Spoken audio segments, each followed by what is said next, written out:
रूठे घर पर योगिन, हिमालय पे बैठे योगी नीलकंठ। राज्य में के राग के अलगे कर दो और ज के अलगे कर दो तो कुछ अर्थ आ रहा है। राम ने कहीं बता दे, राम ने कोई बता दे, रा ज ने बता दे कोई। तो आइए अब हम सब पढ़े एटिमोलॉजी यानी शब्द विचार। जी हाँ दोस्तों, आज हम लोग शब्द विचार पढ़ेंगे। तो शब्द कहता है वर्णों या ध्वनियों के सार्थक मेल को शब्द कहते हैं। वर्णों या ध्वनियों के सार्थक मेल को शब्द कहते हैं। अर्थ के आधार पर शब्द के दो भेद हैं। अर्थ के आधार पर शब्दों के दो भेद है। एक है सार्थक शब्द, एक है निरर्थक शब्द। सार्थक शब्द जिन शब्दों का अपना कुछ अर्थ होता है उसे सार्थक शब्द कहते हैं। जैसे घर, घर का एक अर्थ है ना जी, और रोटी, चाय, पानी, जिसका कुछ अर्थ होता है। दूसरा है निरर्थक शब्द, जिन शब्दों का कोई अपना अर्थ नहीं होता उससे निरर्थक शब्द कहते हैं। जैसे ओटी, रोटी वोटी, तो रोटी का तो अर्थ मालूम है कि हम लोग खाते हैं, उसका अर्थ है।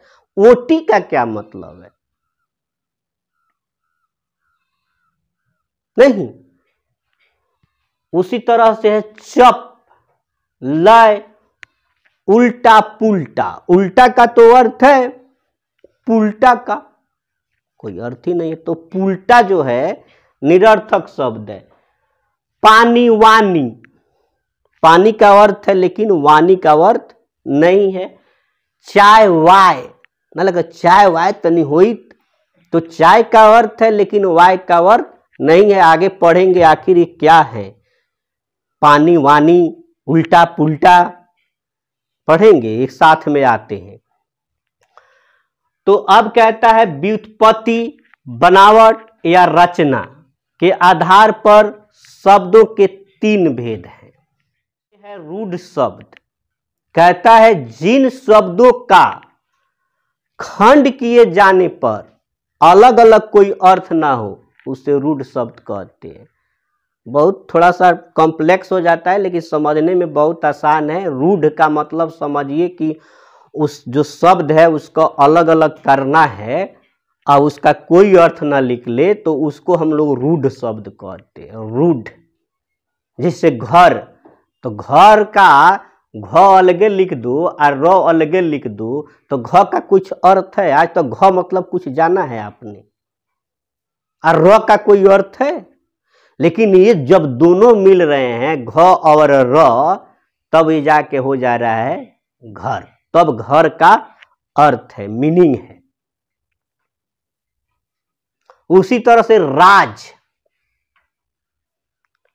तो राज्य में के राग के अलगे कर दो और ज के अलगे कर दो तो कुछ अर्थ आ रहा है। राम ने कहीं बता दे, राम ने कोई बता दे, रा ज ने बता दे कोई, तो इसका कोई अर्थ नहीं है। लेकिन जब ये दोनों मिल जा रहा है तो राज किसी का टाइटल हो जाता है, किसी का नाम हो जाता है, राज है कि नहीं।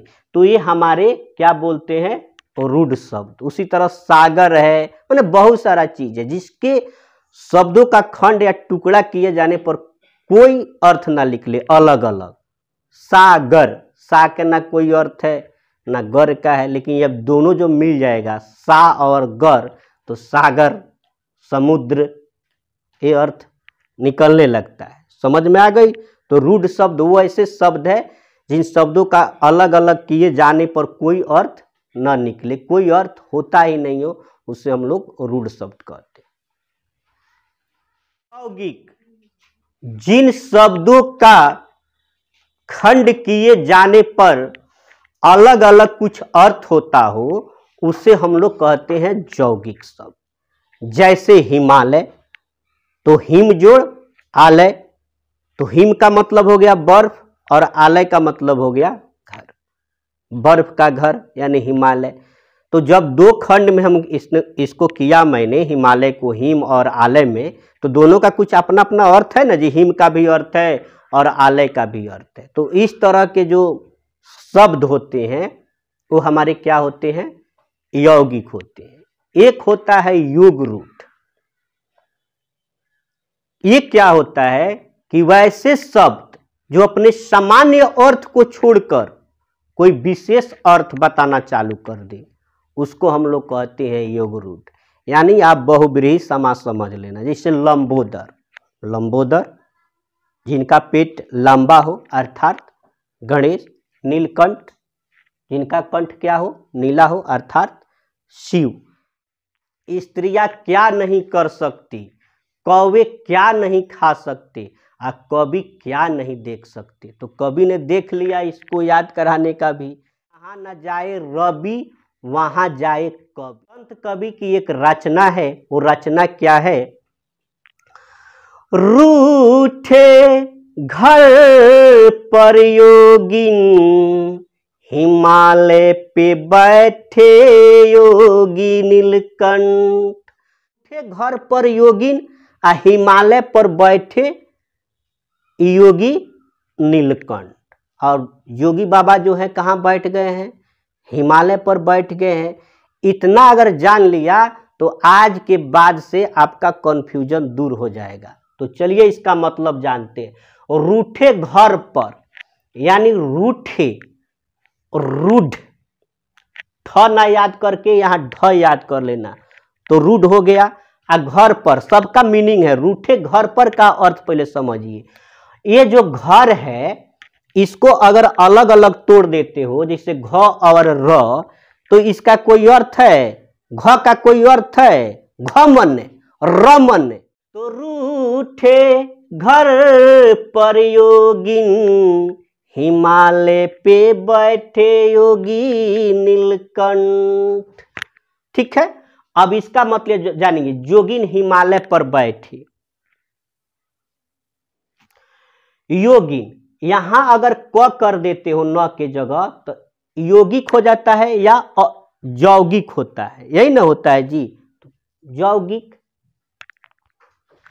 और हिमालय, इसका भी यहाँ पे अर्थ है। अगर इसको भी दो टुकड़ा में करते हो हिमालय को, तो हिम जोड़ क्या होगा, आलय होगा।